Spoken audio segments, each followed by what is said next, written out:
नागपूरमध्ये अनिल देशमुख यांच्या विरोधामध्ये होर्डिंग लावलं होतं त्या प्रकरणी गुन्हा दाखल झालाय।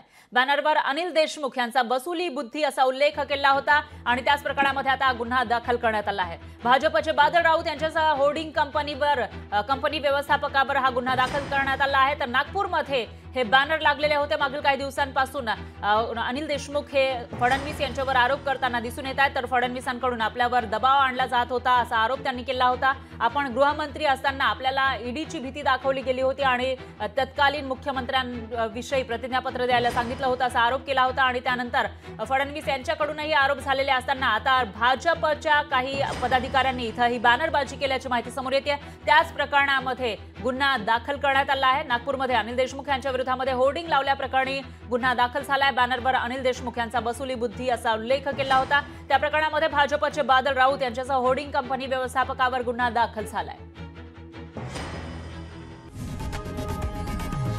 लोकशाही मराठी ऐका, पहा, जागरूक रहा।